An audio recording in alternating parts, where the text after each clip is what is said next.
So, for all of you, when you first hear the title Abraham Lincoln Vampire Hunter, are you like instantly hooked, or do you need to know more to kind of be like, oh, that's something I'd like to be a part of?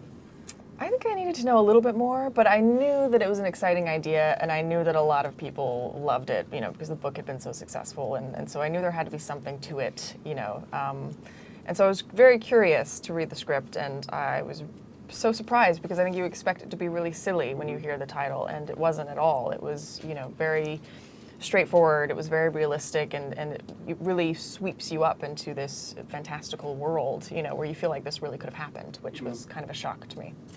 Yeah, to me, obviously, you read it and with any script, you're never going to go on the title entirely. It's going to take some investigation. But I've always been a fan of these kind of creature features and kind of B-movie titles, wittily done. They're like kind of Tin Pan Alley songwriters. It's a very, the idea of getting the right title with the right kind of spin on it they can be very clever. But obviously, it's all about the material in the end. But when I heard the title, it made me smile.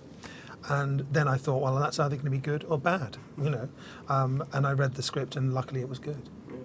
Now, what kind of preparation do you guys have to do to play vampires? Because these are vampires that we haven't necessarily seen before.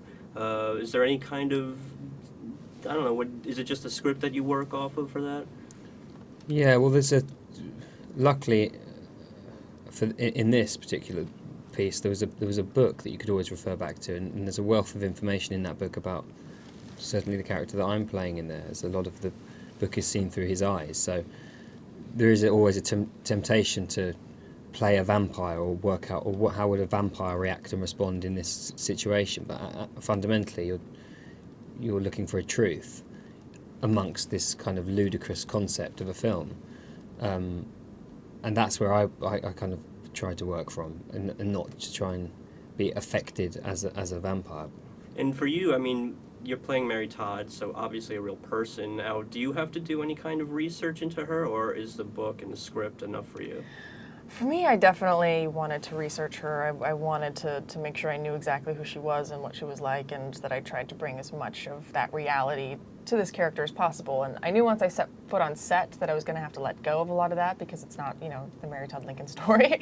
So there's going to be things in the portrayal that aren't necessarily accurate. But I think for the most part, it really blends nicely with the real history of, both of those characters. And even in the relationship in the later years, it really reflects what they were going through, in their later years in their relationship. So it was kind of nice to me to see how I could relate everything to her actual story, and I really didn't have to think about the vampire side of it at all.